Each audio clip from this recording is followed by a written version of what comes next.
Minor League Baseball. Who is pumped? Howdy, folks, and welcome back to the Boston Red Sox franchise. Here will be the show 25 here on the Tisbury 33 Games channel. And for some reason, this whole week, I've been like uber excited to record this episode. I don't know. Minor League Baseball, it's in the air. So low-key, one of my favorite episodes to do every season. Last year, we kind of did them in spurts a couple times a season. This year, we're just doing one big one. And we got a lot to talk about this year. First off, let's preview just our top 100 prospects. Again, these prospects will be doing individual couple of games or one start for the pitchers. And just kind of talk them over. We'll give, obviously, more in-depth details once we get to them. Obviously, they'll each get their own spotlight. We have David McCormick, number 2 prospect in all of baseball. DJ Park, who could be on the major league team right now, is number 11. In years past, we had a couple in the top 20. This year, John Norman falls into 32. Edward Norman. We have, this is like the first moment I just realized we have 2 Normans on the team. Edward Norman, who will be called up for this game. Again, all of our guys we have in single A get called up at least for this game just to show them off, and so I get to play with them. It's fun. Edward Norman, he comes in from the Chicago Cubs trade we made. They gave them Bayo and Shanuel. He comes over here, 37th in the Major League Baseball. Ross Kahn, our first-round pick from this past year, comes over at 52. Dominique Alez falling from grace at 54, but still a top 100, almost top 50 prospect. Reese Nobles and Stan Villanueva round out our top 108 total guys. 2 in AAA, 6 in AA, and I'm sure if those who have been following really closely the series, you see some of the other names that have gone around and recognized them as well. So let's start in AAA. Is where we will start. Again, most of the time in AAA, we have it's mostly depth. But we have 2 top 100 prospects and Christian Campbell. Christian Campbell, again, obviously having a very, very tough year with us. OPSing sub 600 through 60 games. Needs a change. Next year, he won't be able to go down the minor leagues. I was kind of super against bringing these guys down no matter what with the contracts they have. But Christian Campbell lives down here now. Nelly Taylor has been a slow riser for us and could be a depth outfielder potentially on the 40-man next year. Kalen Culpepper we got in a trade. He got added to the 40-man this year. Good fielder. It's going to be an infielder, third base, second base type guy. Maybe not good enough for a shortstop. But we'll see how good the bat can get right now. It's okay. He's having an okay year. Nelly Taylor's having a pretty good year. Obviously, this will be the first game of Christian Campbell in AAA in a while. John Norman, power's getting there, but he's doing everything else okay. 245 average, OPSing just under 700.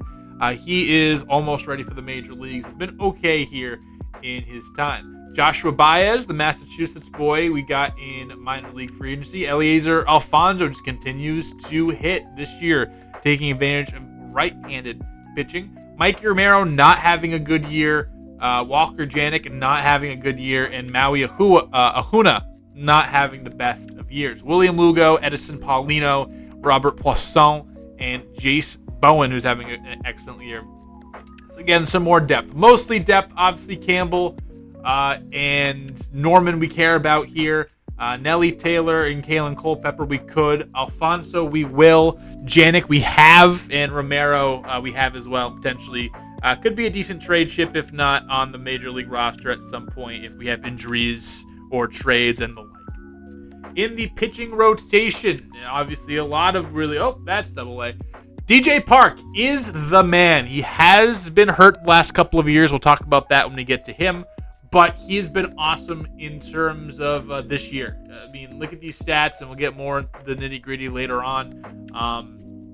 He's awesome. Throws gas. Throws a million miles per hour. I can't wait to play with him again. Conley Early just been steady here in AAA. Looks like 75 is kind of his max in terms of where he's going to be. So we'll see what his long-term future is with the organization or kind of where he lives now. But right now, he's good. He's solid depth. He's like the first come up. The only reason we didn't bring him up in favor of Jairo Solis was just because I didn't really want to potentially throw him through waivers again.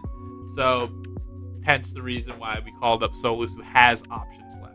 Lucas Braun back in the rotation has been steady, mostly out of the bullpen this year.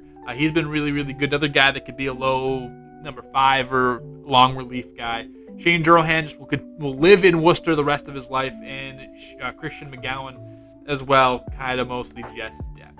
David Sandlin, a guy that we're probably going to convert into a full-time reliever here this next upcoming year. And then the rest of the relievers, again, mostly depth. There's not a whole bunch of these guys. Chris Murphy, Sam Bachman, Luis Guerrero, the most likely to be on the major leagues at some point in time. They just have to kind of figure it out for an extended period of time. And Murphy, Bachman, and Guerrero all having very solid seasons so far. Guy like Jack Anderson just might never develop there. Keyshawn Askew, have my eye on as well. But for the most part, that is our AA or AAA team. Let's hop into a full game, and then we'll talk about DJ Park and John Norman individually. So we'll start our adventure here in Worcester, Massachusetts. And like I promised, Polar Park is here. Yeah, we were able, or I did remember, rather, able. I did remember to go in and download the minor league parks that we will be playing in. We'll be playing here in Worcester in Polar Park. We will be playing in Hadlock Field in Portland. We also, I think, will be dipping into a series against Toronto's AA affiliate, which we do have the stadium for that as well. So I thought that adds a little bit of nice little ruffle, a nice little extra to the experience here. So there you go. Shane Drohan's going to be on the mound. Once one of the top pitching prospects for the Red Sox when that pitching farm was low. Starts off with a walk and then a strikeout to have a clean-ish first inning. At least no runs on the board at all. It's Drew Rom going for the Lehigh Valley Iron Pigs wearing their Big Bacon uniforms. Christian Campbell cannot catch a break. Goodness gracious. Ambioris Tavares with a nice play, diving to his right, getting up and firing over to get Campbell and robbing him of a hit. In the second inning, Kenny Leone comes up, and Kenny Leone exits the building. This one is hit high, deep, left field, track wall, and gone.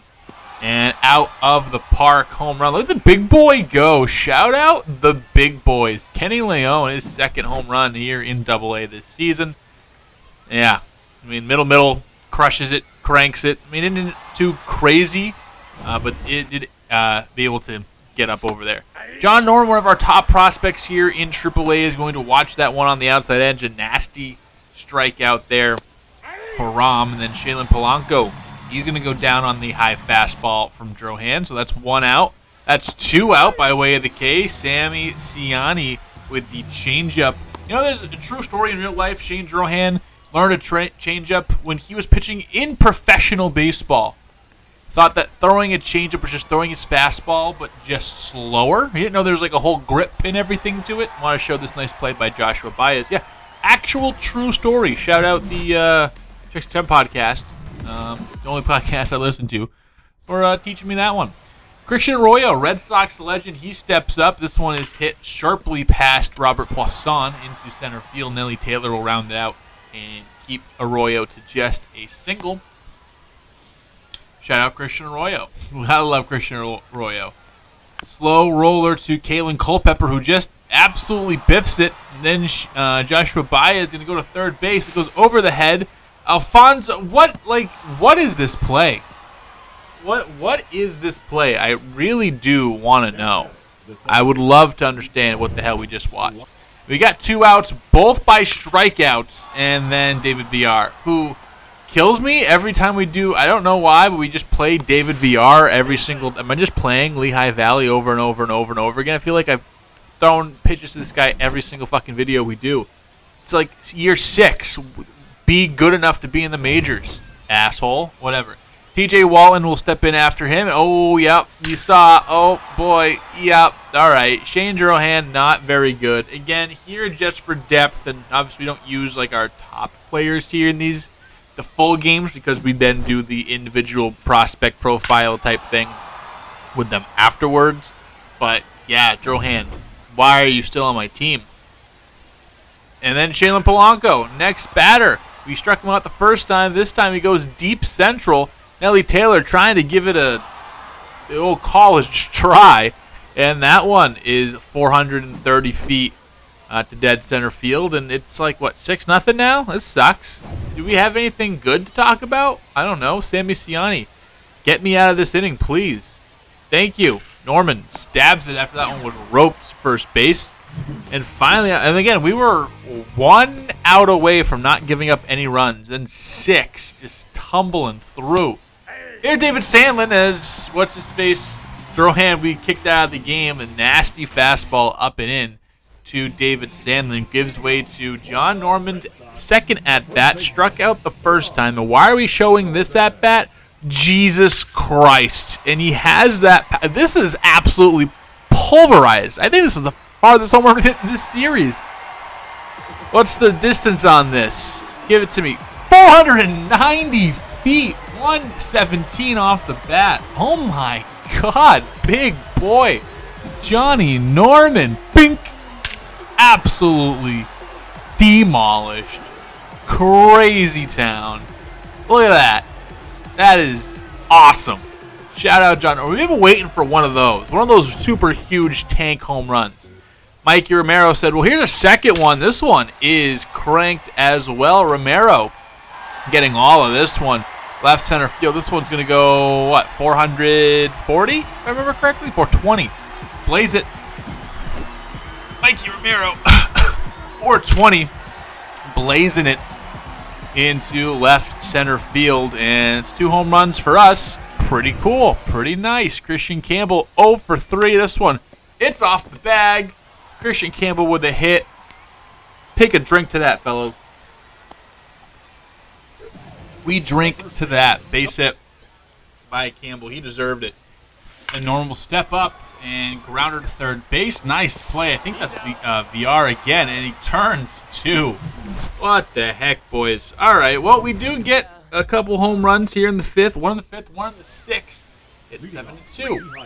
We're just going to check in on David Sandlin just to see. All right, well, now this game's a little bit more of a ball game. Oh, never mind. Okay, no more pitching for us. That's enough. We've seen enough. Not very good at it, it seems. We're just bad. Okay, cool. Very fun indeed. But that was absolutely blasted by Tavares. Had the nasty defensive play to begin the game, and now gets a home run late here. Walker Janik. He gets a fastball he likes. He hits this one deep. Well, left field, again at the track, leaping up, and that just barely scrapes over. So we do have 3 home runs here today, despite having an absolutely awful performance top to bottom. The offense really not doing much other than that. The pitching staff definitely not doing much of anything, really. But we did get 3 home runs, which was cool. And here we are. It's 12-3. It got worse. Alfonso strikes out. That's not great. And let's jump into these player performances here in Triple A. And Big Psych, we had an issue with recording where my power went out right as I was trying to end a video, and unfortunately lost the player profiles for DJ Park, John Norman, and Stan Villanueva, which we'll see in Double A, or I guess we won't see in Double A, but we're still going to do the scouting report for those players. Starting off with DJ Park, 24-year-old right-hander, expected to be could be in the major leagues right now. And again, he's the number 11 prospect in Major League Baseball, our number 2 prospect, number 5 starting pitching prospect in all of the league. First round pick in 2026, and again, could be in the big leagues tomorrow if we really wanted him. He's been lights out this year with a 2.28 ERA, a 2.2 WAR, 5-5, 69 strikeouts, just 12 walks over 83 innings, 4-seamer, slider, 2-seamer, changeup mix with that fastball reaching 100 with overall excellent control.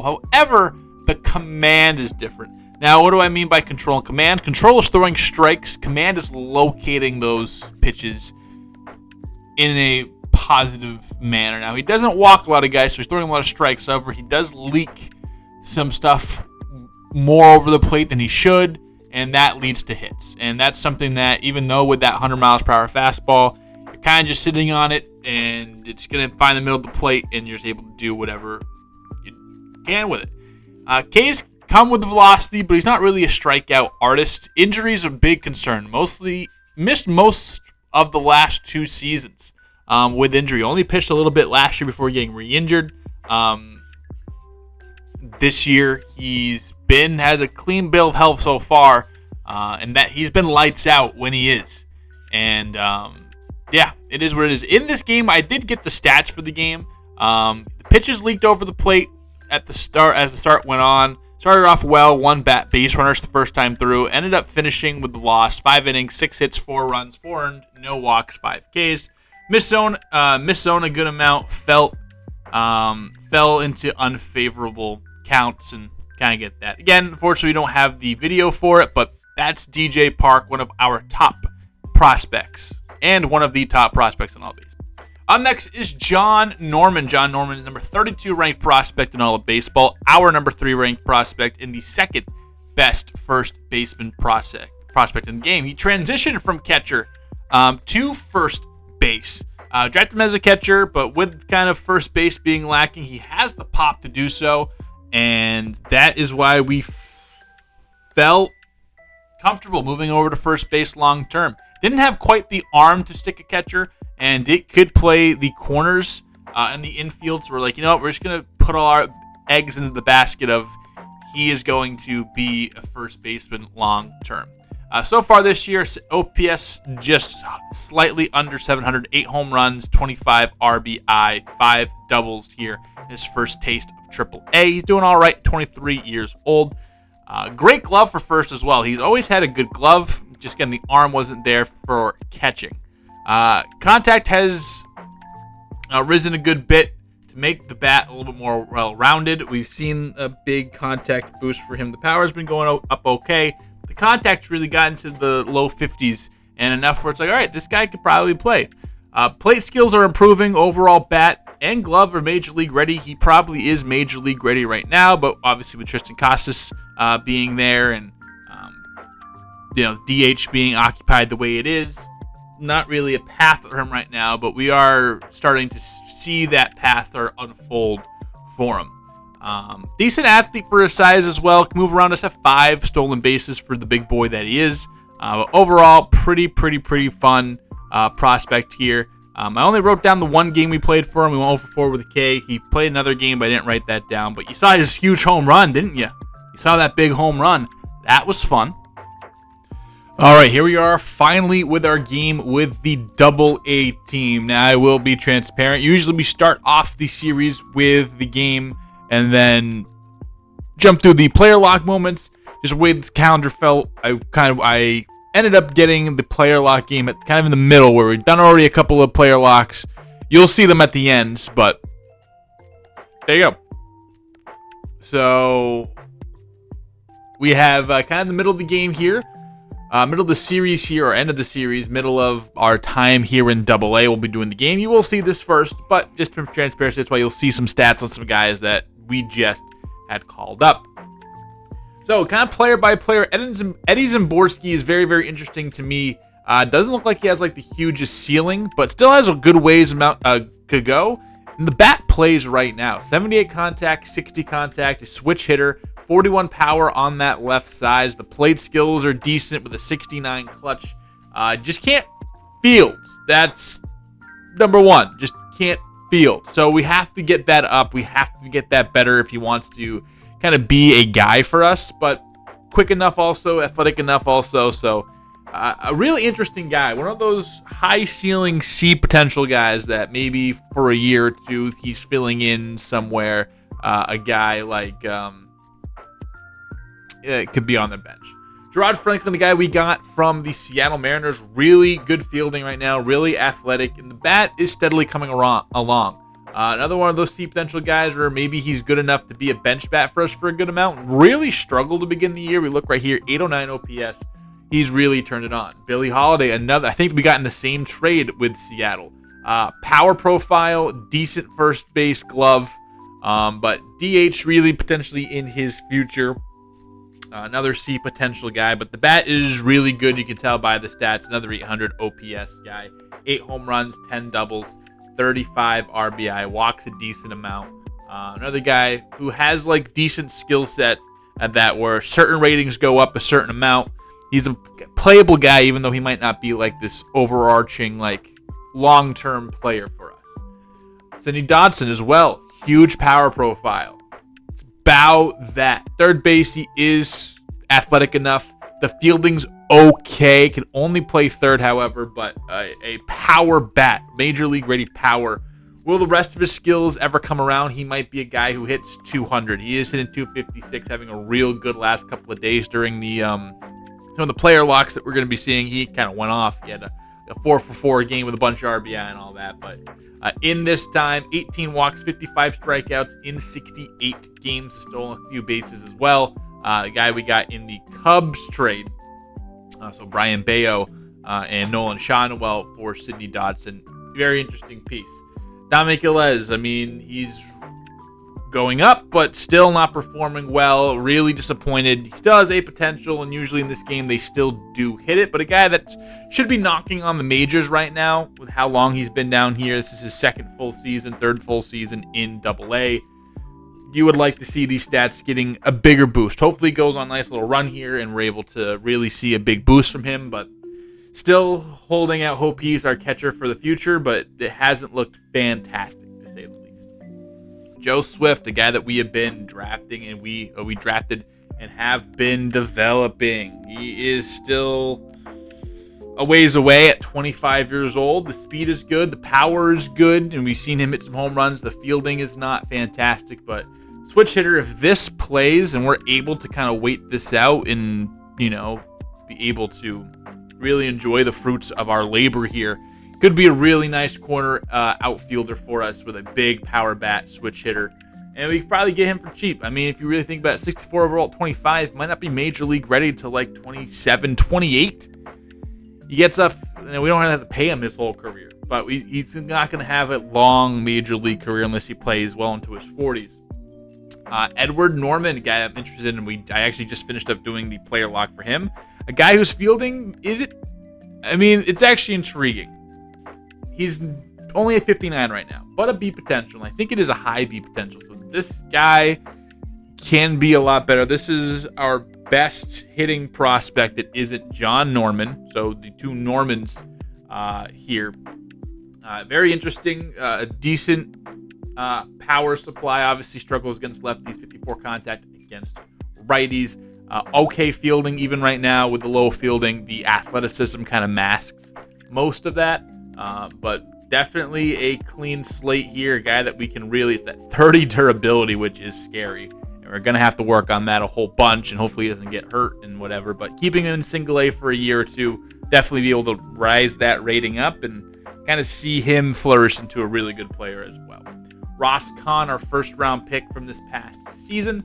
The plate skills are in a really, really good place.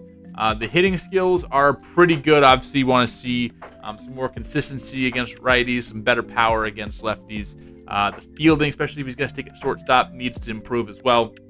But an all-around bat that I'm very excited we were able to get in the first round last year, and I'm excited to see him develop. He isn't playing full-time AA right now, probably some down after this, but next year most likely he will be. And then you got Roberto Hernandez. We know the story with Roberto. Good against lefties, not great against righties. The fielding is there. The athleticism is there. The plate skills are getting there. And he's getting closer to Major League ready, but kind of in the same camp as Joe Swift. How good is he going to be?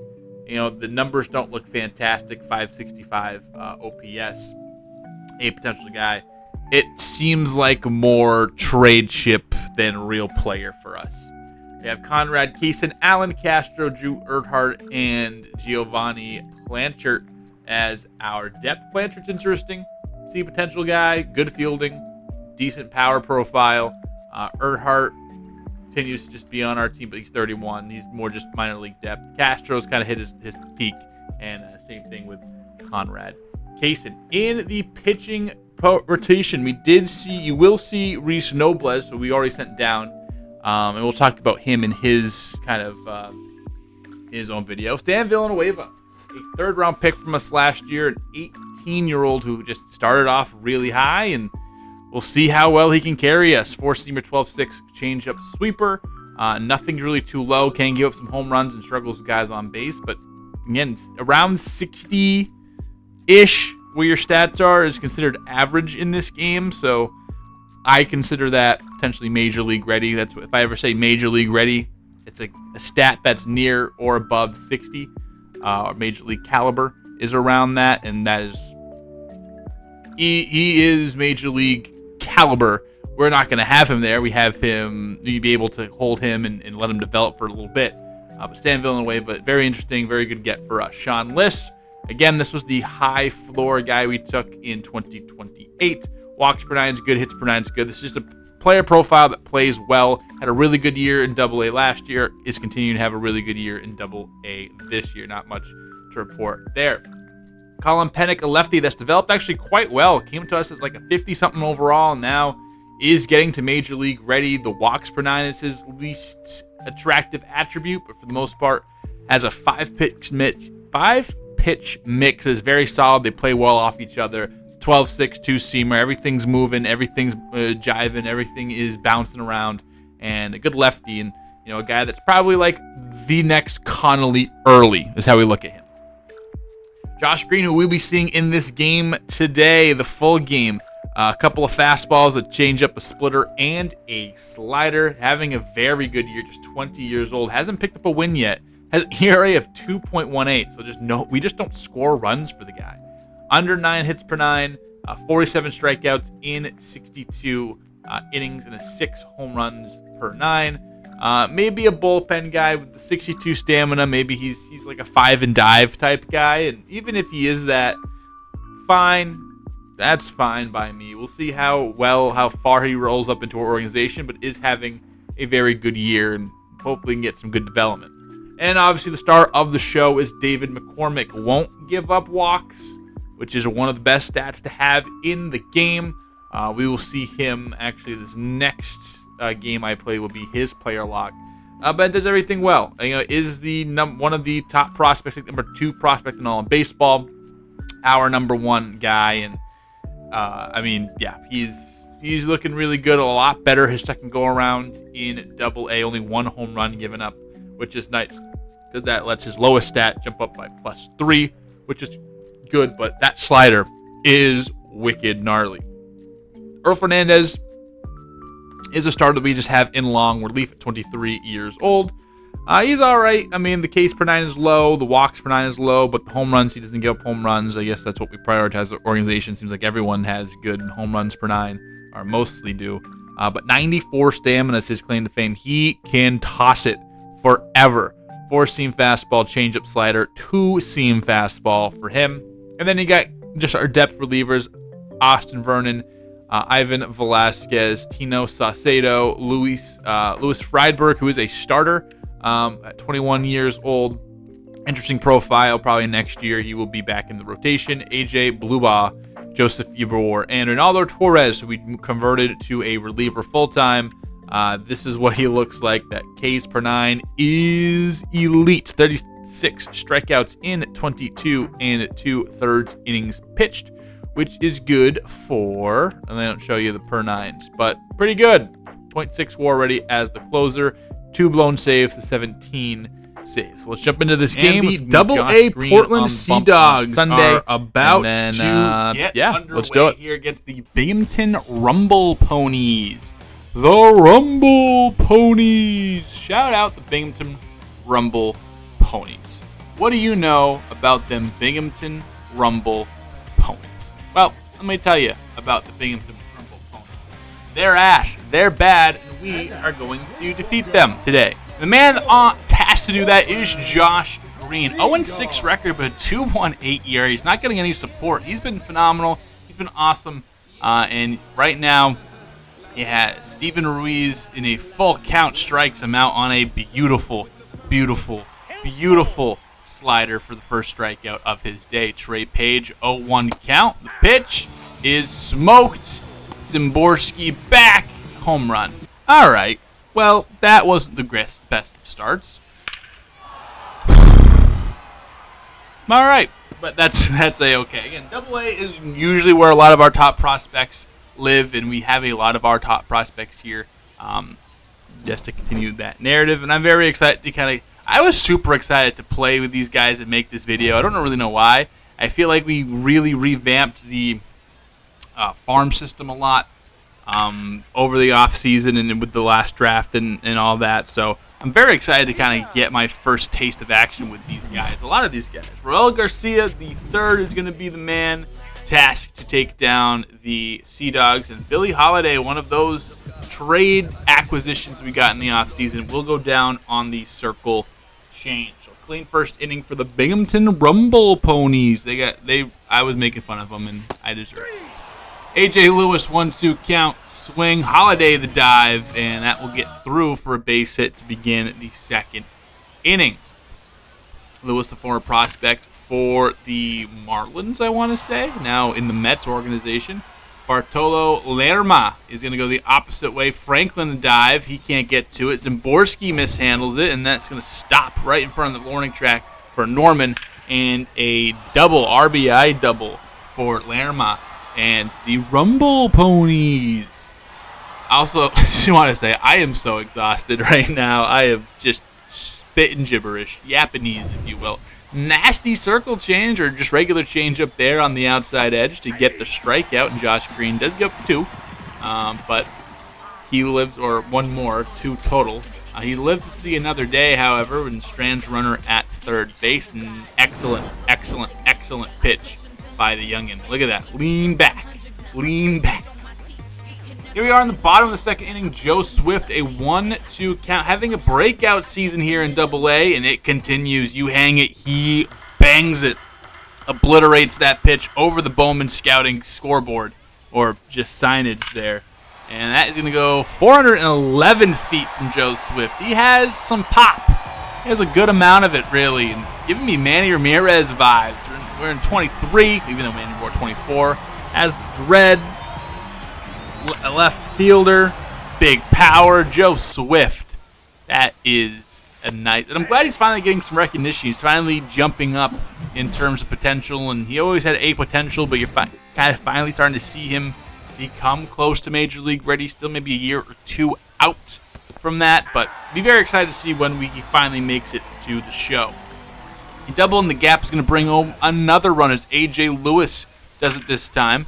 Good for A.J. Lewis. Shout him out. Again, former Marlins prospect, now in the Mets organization. I think I said that word for word, exactly how he said it the first time. Very fun. Boston Barrow. He's not from Boston. I don't believe so. His name's Boston. Pretty fun. Pretty enjoyable. Good name. Flies up to center field. That is taken for the final out of the inning, but not before A.J. Lewis makes this a 3-1 game here as we hit to the bottom part of the third inning. And Lerma, he is going to strike out to begin the fourth inning as Green's been throwing some nasty stuff today. The strikeouts keep coming. Low 90s fastball, Dorota in the bottom of the zone. And 2 strikeouts here for him. Sidney Dodson, another one of those trade acquisitions that I was excited to finally get my hands on. He goes up the middle, and that will be a base hit for Dodson. Still in the bottom of the fourth, that brings up Dominique Alez, the former top prospect, has kind of fallen from grace. And he said, not so fast. Buster shout out Lee Corso. This one farther than Joe Swift. Opposite field as well. And Alez, we're out 428 feet, 104 off the bat. Dominique Alez, absolute firework of a swing. And boom. Other way, beautiful stroke. Say that 5 times fast. All right, Dominique Alez with a nice home run in the Prospect Showcase game. And also ties this one up. Very nice, very good, very demure, very considerate, or whatever the hell. First at bat for Ross Connor. First time seeing Ross Connor, first round pick from this last year, and he goes the other way with it, slicing down, and will drop down for his first double-A hit on screen. Very excited for Ross Con, and we'll see how excited I am for him as we jump into his player profile here in a little bit. Then Gerard Franklin, who also I'm excited for and pumped for as a lower-level prospect, but I still think he could be pretty decent.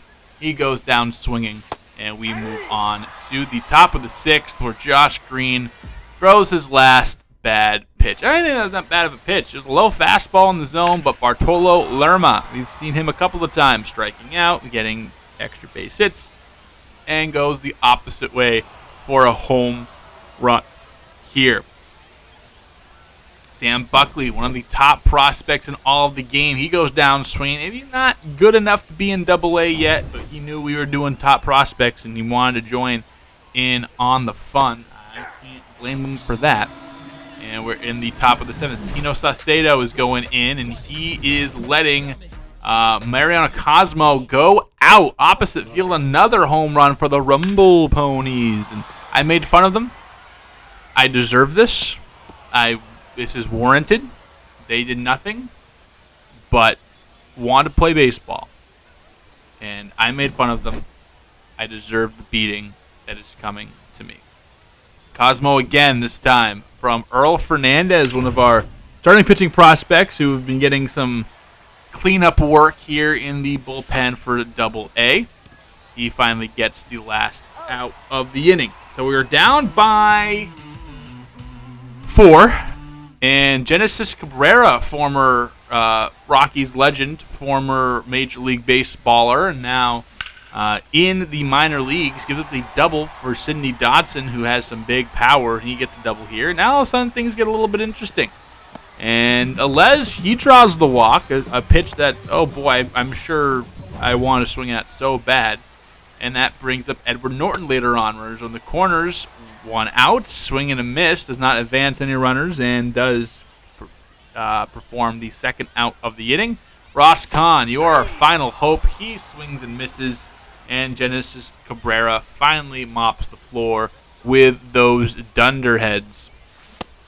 And that will do it for a full game here in Double A. But next up, we have our prospect profiles of our top prospects here. And we're going to start off with David McCormick. Yes, David McCormick, number 2 in all of baseball, our number 1, and the number 2 starting pitcher in all of baseball. And he started off not great. It's not the best of starts, David McCormick. But let's talk about the good. Let's talk about how he got here.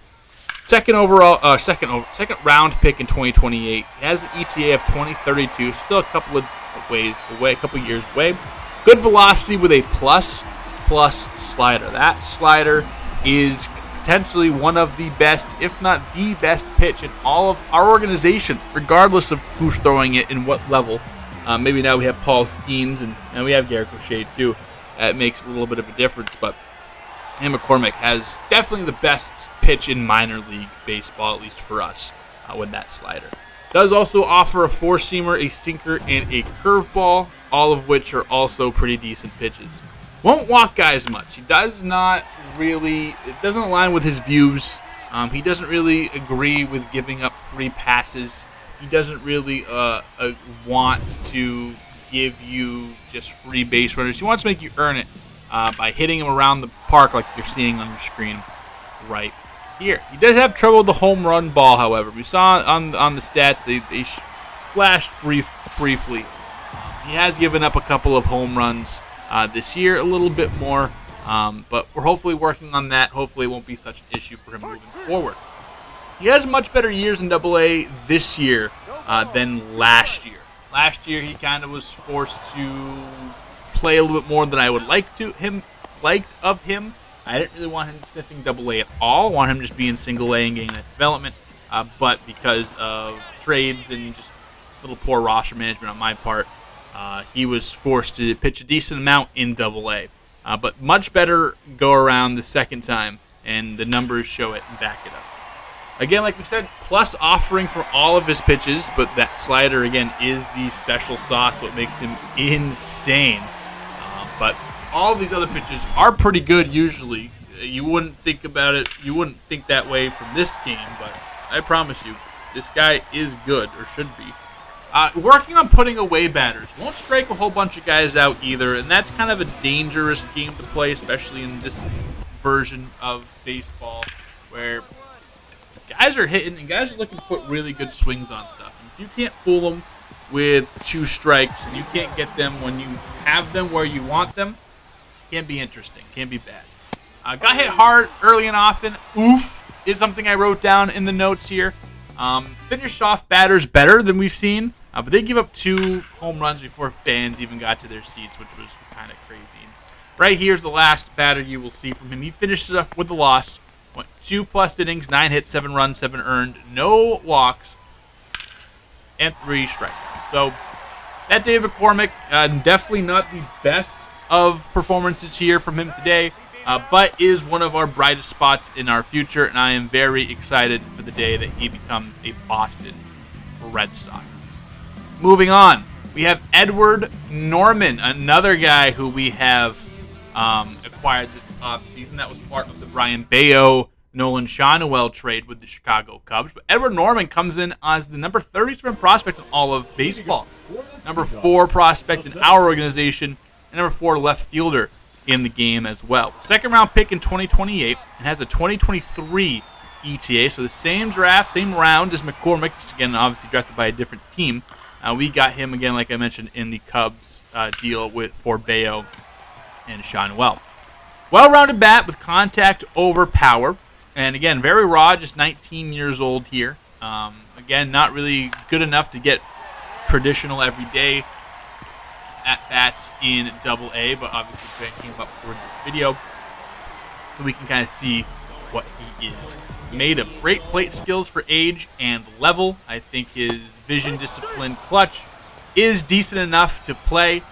Even with this a year of boost, it's been fine. And for a guy that young, those can really just jump up and be really good by the time he's 22, 23. See right here, misses a home run by not that much. And actually gets a sacrifice fly from the runner on second base, flying around. Shout out Edward Norman. Shout out the aggressive base runners here in Double-A. Needs to improve his in the field a lot. He's been playing center field here, mostly because he also is very athletic, can be a weapon on the bases. But he does need to improve in the field. And if he just doesn't get there, he can also play first base. That came with him, came out of the box with him, so he does have the ability to play first base. I'm just going to show a fielding play here, because why not? But needs to improve on that as a whole. It's a quick, compact swing that generates good exit velocities, but can be a head-on pitches. So he is really quick to the ball, which is nice. But when you're that quick to the ball and you recognize pitches you want to hit that early, you can get weak contact. Hit the ball hard all day, just got unlucky. Finished off 1 for 7 in these games with a stolen base, which you'll see right here, a run, a strikeout, and an RBI on that super fun sac fly that we witnessed. But yeah, Edward Norman, really fun, really interesting, and I can't wait to see what's in his future, especially with us. Next up is Ross Kahn, our first-round pick from this previous year's draft. Number 52 in all of baseball, number 5 in our organization, and number 4 shortstop in all the land. Playing DH here in Double-A. Obviously, we have some really good shortstop defenders in Double-A. But Ross Kahn, I am very excited for what he can potentially bring for us. First rounder in 2029, ETA of 3 years from now, 2 years from now, 2032 is where we are looking for. Hits this absolutely beautiful bomb into left field. Ross Kahn with a crazy home run, his second since being called up about a week or 2 ago. Also, super well-rounded player. Contact versus left-handers is in the 60s, which I consider major league caliber right now. But yeah, when he's against lefties, he's more contact, less power. When he is against righties, the contact and power is pretty even in the high 40s. So he is a well-rounded bat and can generate a good amount of power. Will hit against lefties nice, so he has a nice little niche to try to get ahead here, especially a little bit lower rated in Double-A. Fielding isn't quite there, but you see the elite potential with the athleticism. Potentially be really, really good. Third base, second base, he can figure out as well. Real nice swing, tracks ball well in the zone. Can be a real good player, especially once he gets consistent at bats. Went 2 for 9, a run, 3 RBI, 3 Ks, and a home run. That is Ross Kahn. Here is Dominique Alez. Now Dominique Alez. Number 54 prospect in Major League Baseball, number 6 in our organization, and the number 3 catcher. We've seen him over the years. He is no stranger to these videos. He's a home run here. 5th round pick, 2031 ETA, 5th round pick, 2025. Hasn't lived up to the hype. He was a top 5, top 10 prospect for the majority of his career. The last 2 seasons, they have really not loved, and rightfully so. He hasn't played crazy good, like you would hope that he would have. Again, for top 10 prospect a few years in a row, but now as he's 21, 22, getting up there in age, getting up there in age, he can barely drink. He just hasn't shown that elite production that you thought you were going to get from him, especially after playing a couple years in Double-A. Struggled versus left-handed pitching a lot, which was previously a strength. When we originally called him up, he can really hit against lefties. Had a terrible, terrible, terrible year last year. We kind of pushed him through it, which maybe wasn't the best idea. And really, he doesn't hit lefties really good at all now, which is crazy. Will the bat ever develop? That's really going to be the question for him. The defense is elite. Everything about him as a catcher is great. But will the bat ever get there? I think right now, is he a backup? Is he a starter? Who knows? Hit the ball hard all series, though. Could finally be turning corner offensively. Went 3 for 8 with a home run, RBI run, and a strikeout in what we saw. But I'm still intrigued with Dominic Velez. We're still putting a lot of our eggs into his basket. But yeah, shout out to Les. A little turnaround here. Had a nice little series where we played with him. But I'm still intrigued with what he has to offer. Reese Nobles is going to be Nobles, one of the last video you're going to see here. We do have one more prospect to go over, but obviously, like I mentioned, his stuff got cut out due to the power going out as I was wrapping up recording. It was super great, awesome, super respectful, but it is what it do be. Reese Nobles, we're gonna go Nobles, Nobless. Nobles. You let me know in the comments. Is your last name that? Tell me if I'm saying that right or wrong. Number 70 overall prospect in baseball.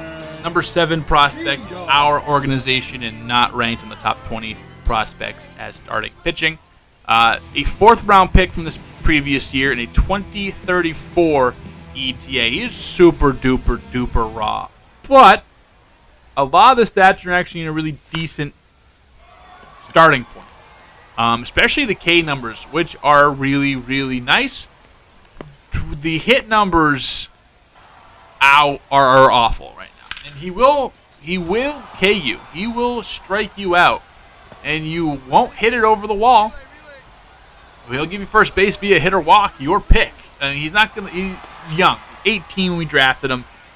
He has some nasty stuff that can be refined, and you add into teaching him how to be a pitcher. I think overall he's going to do just fine. But right now, as it stands this moment, he has a long ways to go. And maybe he won't even be in the rotation next year. Probably won't break the Double-A rotation full time for another year after that. But, hey, it is what it is. 4-seamer slider, curveball, cutter mix. All pitches at least a plus, or has the potential to be a plus. Slider. Slider has a chance to be really, really, really special. We see him get some strikes out here. I think he gets a strikeout on this pitch with the slider. Yeah, it looks like it was. Again, not ready for Double-A, just up for the video, really, just to kind of show him off and display our new pony here, everyone's new favorite player. But Reese Nobles is interesting. Again, he has that potential to strike you out. Did pick up 3 strikeouts here in this recording. He did get hit hard all night, however, but did flash some strikeout stuff, and that seems to be his strength, like we mentioned. He will strike you out. Does get this home run here. Finished this one with the no decision. Went 4 innings, 7 hits, 5 runs, 5 earned. No walks in the start, which was nice, but 3 strikeouts. But he still needs some time. He's still in a place where he needs some time to develop and grow and make mistakes in single A and not really get pounded against guys 3, 4, 5 years older than him just yet. But overall, we're very excited with our starting pitching crew, our crop of starting pitchers. You have guys like Park, and who are right there. McCormick can be one of the best pitchers in the league. I think he has 98 potential. Nobles and Villanueva, we'll get to in a moment, have some fun quirks and some potential to be pretty decent and could be some fun pitchers. The guys we have right now, Johnny Turner, Noriyashi, young and really, really good. And again, like we said, drafting pitching is going to be our strength here in this series. It has the most value. It's easy to get. It's easier to get a surefire pitching prospect in this game. You draft, you got bullets to spend around too, and it's going to be very interesting to see what we get with everybody. But that was Reese Nobles as he gets the final out here. Again, 4 innings, 7 hits, 5 earned, 5 runs, 3 Ks, and the home run given. Next up is Stan the Man Villanueva, number 78 pitching prospect, or number 78 overall prospect in baseball, our 8th and final top 100 prospect, and not ranked in the starting pitching top 20. 2029 third rounder, 2031 ETA. Came in at 18 years old, ready to go. Very high potential or very high floor, decent ceiling, 18-year-old. Kind of a better Sean Liss, if you remember Sean Liss from a year ago. Good hits, Ks, and walks per 9, but will struggle with giving up the home run ball. A plus changeup right now, which is his best pitch. He will limit base runners, but once you get on, he kind of starts unraveling a little bit once you have a runner in scoring position especially. Also offers a 4-seamer, a 12-6, and a sweeper to add to his changeup. 4-seamer has some pretty good control. Curveball needs some more break to it, but again, that changeup is the plus pitch. I was right at the end of his day when the game shut off. Not 100% sure what the stats were. It says right here, game ended abruptly. He's good. So take my word for it. He's good.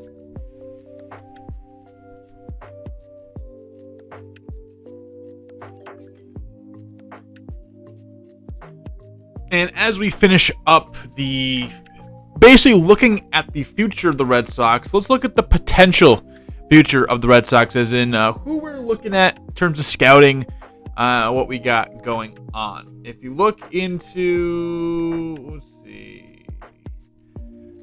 our prospect list, these are the first 2 guys you will see. We have pick 23, 100, 130, 160, 190. Obviously, picking up Paul Skeens means, hey, we're not really going to have much in terms of that second round pick. But as you can see, our number 1 player on our board is a non-ranked scouting discovery in Joe Burdick from Venezuela. Now, if he's from Venezuela, I'll probably change his name from Joe Burdick.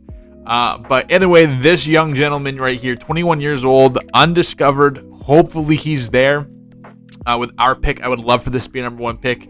Looks like he's going to be really good out of the box and has good potential to be, even on the low end, a good starter.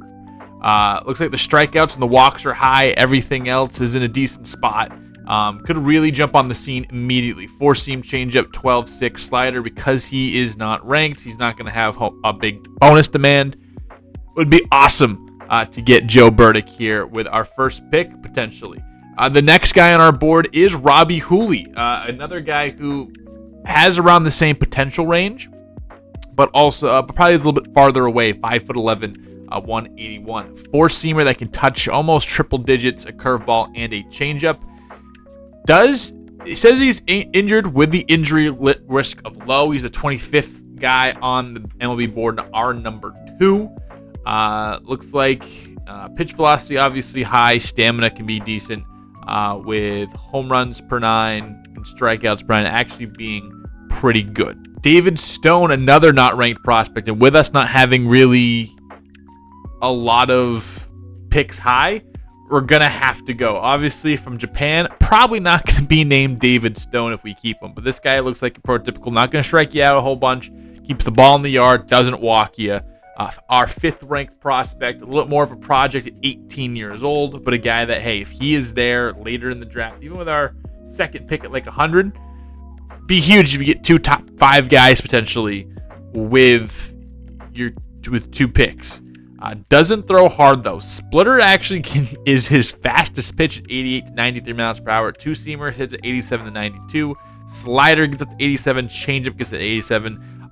All of that scares me a bit. It looks like these pitches are pretty good, with that splitter being potentially a plus pitch right off the rip. But that speed range, the one thing, like everything is basically playing around the same velocity, which can be hard to differentiate. So we'll see if we do go David Stone here, if that plays a factor, or plays a role. Another guy, again, kind of focusing on these not ranked guys. It is Ron Frey from the Dominican Republic. Walks per nine is good. Stamina is really good. Pitch control and velocity is in a really good place. Can throw the ball so hard. A curveball that hits 87. A fastball. Looks like 4+ pitches with his forkball. Could be elite. A guy I definitely would love to target. Maybe actually, even though the potential isn't as high as the other guys, maybe a guy that I prefer because of the pitch mixes and how well they play. Maybe that's something. The walks per nine, good stats. The hits per nine is the one thing that maybe that you could kind of have the snowball effect. But as a not ranked prospect, a guy that definitely, hopefully, is there, would love for him to be on the board when we pick at some point. Moving on to catcher, Merle Mays is a guy that we have on our board. Looks like really high contact, vision, plate discipline type of guy with decent fielding. 22nd on Major League boards, 28th on our boards. Potential range could be decent at the age of 18. Definitely a guy that could be in play, especially if some of our guys go off the board by the time we pick at 23. Another guy we've discovered, we have a couple of these guys we've gotten in the past. Brian Hernandez, really high potential, but a low overall starting out. So on the high end, he's only going to be a 53. Think of guys like Neil Smalls, Jimmy Peacock, Taylor Duvall, Joe Swift. These are guys that we have drafted with super high potential because that's what we're looking for. We're looking for that potential. To me, that is the most important trait out of all these guys. It might take them forever. Maybe they don't even get to the major leagues. Again, we're looking at guys like Swift and Duvall, who they've been in the organization for a while, really don't see a clear path unless something really drastic happens. But those are good trade chips, potentially. And these are guys that maybe late in their careers could be impact bats for us, impact players. We'll see. With a potential range like that, don't even care about what the attributes look on paper. Guy like Brian Hernandez, a guy that could be late, especially because we don't really have many picks. We got to hit late. 130 on our board, 156 on MLB's board. This is a third, fourth, even the fifth round pick for us, which you get that potential range at that area. Fine by me. First base, we have a couple of guys. Mario Quiros is a guy that we scouted, is 11th on our board, 9th on MLB's board. If a guy like this drops, I definitely would like to, potentially he'd be in the mix. Power, obviously name of his game, hits lefties really, really well. The potential range could be anything. Obviously, he's a high schooler. But Mario Quiros, if he has in the high end there, he's actually not going to be that far away. First base, clearly a position of need for us. We did move John Norman there because of that positional need, but also looks like he can field okay. Will he be able to stick in right field potentially? Probably not. I don't think he'll be fast enough to cover our right field at least, maybe more left field if that's a place. But Mario Quiros, for an 18-year-old, that beard be crazy. Guys, Sebastian Palacios, 29th on the board, 23rd on ours. More of a well-rounded hitter. Potential looks like, at worst, he's going to be a decent player. Looks like a starter caliber type guy. Looks like master of none, jack of all trades, right off rip. Probably going to hit lefties a lot better. See that 62-58 max present with 54-54 on his max contact. Present, even on the low end, obviously he built low end, but a guy that could potentially do some damage. Again, fielding looks like it's going to be a decent spot. Would not be upset if we walked away with this guy at the end of round one. Okay, Phil Cordero, obviously super low floor, or super low ceiling, but a decently high floor. The bat just looks so good, even on the low end. That's a major league ready bat right now, especially with first base being positioned that we want Norman to develop, and maybe keeping him in AAA a little bit longer while that Casas contract expires. Throwing at Cordero, if he slips down to pick 100, which he probably won't. This isn't that flashy pick. This kind of goes against what I say that you probably should be drafting. But a guy you can kind of plug and play with a team like us who is looking for World Series every year and have a lot of cornerstones already locked in. Having a plug-and-play guy like this isn't the end of the world. I wouldn't use my first pick on him, but later in the draft, definitely a guy to consider. Derek Ouellette, interesting end of the draft guy. Actually just saw this. 40% scouted, but the potential range looks good. Again, kind of the same guy as what Brian Hernandez, I think the catcher was. End of the draft, throw him on there, see if you can hit. That'd be nice. For second baseman, Jason Horn is one guy that we identified as an 18-year-old. Again, this would be a first-round pick potential. I think we did a really good job at balancing out scouting, getting depth, but also doing our due diligence for guys who potentially could be our first-round pick. It's always a kind of a struggle. You either have your first round, you you have 8 guys you're comfortable with, but nothing later, or vice versa. And we've had both of those outcomes in the draft, but really good contact, especially against lefties early on. Looks like the plate skills are going to be there, with power against lefties could be in a decent spot. Potential is he could potentially be like a starter rolls me, maybe not a superstar, but if we hit that 91 potential, he could be really, really, really good. Fielding is going to be struggling for him, probably second base because of that, just 5'9", 179 contact guy. Think Pedroia without the fielding. Okay, that's fine by me for a first pick. Again, probably the last guy I want of the guys potentially with the first pick, but a guy I wouldn't hate taking, but I think I'd go in the other directions. Even maybe a guy, one of those not ranked pictures that we're looking at later before I go Jason Horn. But a guy we have mostly fully scouted, and this is information for you. Another one of these plug-and-play guys, Ricky Stewart, doesn't have the highest ceiling, but looks like the bat could be pretty decent. Not going to have much plate skills, but fast. Could field well enough. Again, in second base, you kind of just really want that fielding. 6'4", 213 base pound man from Massachusetts. It's like Gloucester, Massachusetts. Ricky Stewart, Gloucester man. Third base, Clayton Cloven from Maine.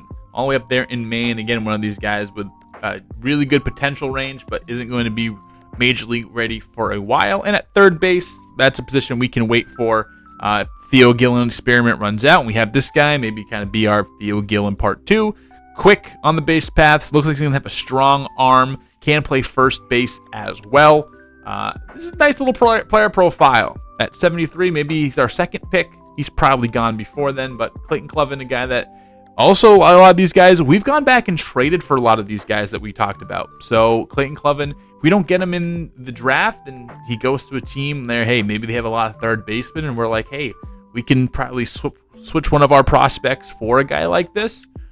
That's why we kind of keep these guys in mind. It's baseball. You never know what's going to happen. There's a bunch of players on this team that we didn't draft that we talked about in videos like this. We went back and got later. And Clayton Cloven has that written all over. Overall, a weak third baseman class. The scouting report from Steve Hernandez just came out, in big power, especially against lefties. Fielding is going to be okay. Maybe a long-term first baseman at 5'10", 174. But again, another guy late who's going to have big power. We like him a little bit more than Major League Baseball does. And at worst, a decent starter, high 70s, high 80s potential on his swing. So unless that's just completely long, which I like how they do that in this game, could be a power bat to add to our infield. Think of this guy as Sidney Dobson, but just a little bit more higher ceiling. Shortstop, Sean Ferreira is a guy that we just finished up scouting. Looks like really good athlete, more glove over bat, but the bat can be okay. What looks like is well balanced, a little bit focused on power. Again, kind of in this weird range where we don't have a pick here. This is in case like everyone goes off the board and this is the only guy left, or hey, if he falls tremendously, I wouldn't hate it. A pretty good potential range as a high schooler from California. Fine by me. Now, the left field class is stacked. We didn't really look at much of the top guys, so some of those guys could fall down, but we did look at Jesus Zamora, 42 on MLB's, 21 on us. Big power against righties, a switch hitter, and real good speed. Power speed combo, big arm, maybe more of a right fielder than a left fielder. Looks like the plate skills are going to be, like the bat's going to be well-rounded with a focus on power against righties. Will the fielding be good enough? I don't know, but in left field Fenway Park, you don't have to be the best. And Zamora, we don't have a huge amount of done. 65% left for him to go, or 65% of him scouted, but a guy that I identified in a big crop of left fielders, maybe a little bit under the radar in terms of him and his classmates at this position. The guy Ian Sable, another guy that potentially kind of same thing, but as a lefty instead of switch hitter, really fast, big power against righties, and the bat is well-rounded enough to play. Fielding is questionable, but maybe a little bit better on Sable. But yeah, 18-year-old from Maryland can be flying around hitting bombs. Robert Williams in center field. We don't love him as much, but still a pretty good player. High contact, good plate skills. Power isn't too far away from the contact, but definitely still more of a focus there. Fielding, I don't think he's going to be a good enough pure fielder to stick in center field. I think a lot of the ability for him to play center field rests on his legs, which is his strong suit. So it kind of masks some deficiencies. But the arm is good enough. Maybe a right field with the arm strength being okay. Be able to zip around there, especially our right field. Robert Williams falling, but still decent enough to keep on the board and kind of keep an eye out for. Ray Jordan, another low ceiling guy, but decent floor. Really good contact, zips around, just the fielding's atrocious. It's kind of an intriguing player, but we just did enough scouting on him. We didn't really love him. We didn't finish him up, but late dropper, see where he goes. Again, and also, you never know if we want to come knocking on the potential to add him to the team later on. And last but not least, the right fielders. Keith Haywood, another speedy outfielder, which we need some of those. Fielding, not going to be great. And decent contact against lefties. Not my favorite profile, but a guy that has a good potential range. And, if someone else drafts them or we draft them as a developmental guy, I'm okay. We really want to add more to our outfield. Just kind of sucked that the class kind of went to the way that all the good ones are going to go real early, and there wasn't much depth anywhere. So, wanted some of the best depth. Again, the potential range isn't terrible. He could end up being a pretty decent player. Last but not least on our notables, a guy like Ryan Teague would be great late in the draft. Maybe if a lot of our guys go, this could be our second pick at 95. We pick at 100, so around there. Another guy who fielding's questionable. The bat looks all right. Can zip around the outfield. Has good potential ranges. And as a lefty bat, could add him to the team. And that wraps up our scouting portion of the video. We have 2 more weeks of scouting. We'll see a couple extra guys. And I'll touch on some of the guys that I'm really keying in on in our next episode when we do the trade deadline July episode. But right now, that is our board. There's a couple really intriguing guys, and I think we're going to have a real good draft class ahead of us, as we usually do. It's not that hard to draft in this game. Generational wealth, and maybe one of these guys is going to be the next star of the Boston Red Sox. All right, so that was our minor leaguers. That was a look at our scouting process. Let's check how the major league team did without us. Well, they did all right. They did lose this series to Seattle, but then swept the Giants and the Angels before taking that series to Toronto. Next time, we did also have an injury. Tristan Casas went on the shelf for a week or two. Christian Campbell's up. We will remedy that for right now. So let's kind of see just what the team's looking like. Again, Riley Green doing all right, but is struggling mightily against lefties. Ashton Fuqua doing real good, but again, struggling against lefties. Rafael Devers continues to be an absolute madman. We do have Pete Alonso in here getting regular at-bats. We threw him in against lefties, kind of give him some playing time, but clearly hasn't been working out too great, as in 11 games, just 4 hits, no extra base hits, and no home runs for the Polar Bear after 36 the year prior. Roman Anthony continues to be a man on fire. His last 10 games, he's batting .351 with a home run and 12 RBI. He continues to push through a really terrible year last year and saying that this guy in 2028 is more of the guy we're going to get, even a little better than that. Son Rafaela continues to hit 285. This is 100% top production from a guy like him. Just 29 RBIs, which is weird, but 767 OPS with his defense. Again, look at the WAR, already basically what it was last year, and last year was a phenomenal year from him. So the sky is the limit there. Selma Meyer getting more back to normal. Still not fantastic, but definitely better than where he was to begin the season. Starting to see some greens a lot of places. Theo Gillen struggling a little bit here towards the middle of his rookie season, but still OPSing around 700. And then Kevin Alcantara we threw in there, and he's been raking .804 OPS. And against lefties, we're going to make a little bit of a switch. We'll put Kevin Alcantara up in the leadoff spot here. We will bring Riley Green kind of up a bit. We will still hit him fifth, but this kind of also balances out the lineup. And again, Riley Green really struggling against lefties. Don't want those negatives to continue. I learned my lesson with Elez, but again, not worried about Riley Green. No one should be. Are you worried about Riley Green? You shouldn't be. In the pitching rotation, again, just to kind of see who's doing well. Everyone's on fire. This is really, really, really, really good. Garrett Crochet, a weird year. I mean, more on brand for him. Last year was really, really good. In his last 10 games, a 4 ERA, but really that's highlighted by 2 tough games against 2 tough teams.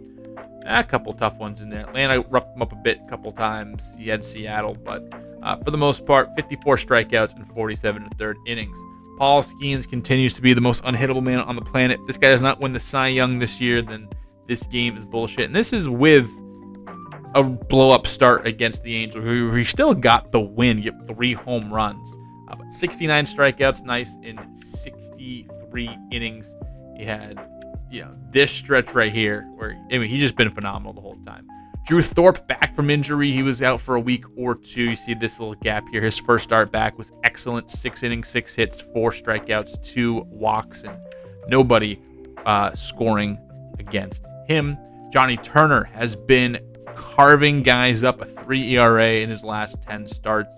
Complete game shutout where he struck out 12 against San Francisco and then a 14 strikeout performance against Toronto just last time out. 8 strikeouts here, 6 in 6 innings right there. He's really been racking up the Ks. Was that 26 strikeouts in his last 15 2/3 innings, 16 2/3 innings? Madman. And then Nori Hiyashi, who also has been killing it. 2.21 ERA in his last 10. Not the strikeout demon that everybody else is, but he continues to kill it.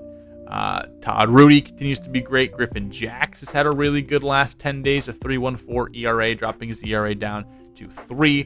Brian Mata, not the best. Cooper Criswell doing okay. AJ Puck, Hunter Gaddis, and Michael Kopech have been as close to nails as you can be between those guys here late in ball games. Right now, we are first in the American League East. What do we got to improve on? Again, it looks like second base again continues to be a struggle for us. We will see where that takes us. Do we get outfield help? Do we try to shore up third base? For a team that's as good as we have been, we actually have a couple of holes, and we can really tune in and jump at this trade market. If we just view the trading block, some guys.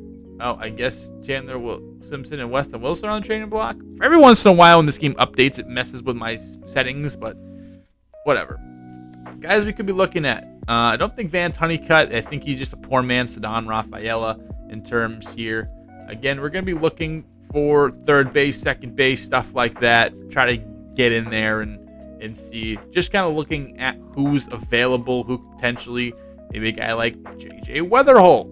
If Christian Campbell doesn't work out, is this more like a long-term fit? He's been okay. He can play second base. He has a good fielding. He's been hitting decently well. Definitely an upgrade. Potentially a guy like Weatherholt could be on our radar. A guy like Jace Young, maybe bring him in, especially against righties. Do a platoon between him, but he hasn't really had the best of seasons. Checking out some other Jake Geloff, not really looking for that. Derek Hill's interesting, but more just a lefty masher. Ryan Bliss has been really good for the Mariners the last couple of seasons. Maybe we take a chance on just the stats instead of these stats. I think a lot of us just look at these stats and try to flick them on. But if a guy is hitting 285 in at-bats, maybe just give him more opportunities. Could be like a low buy type guy.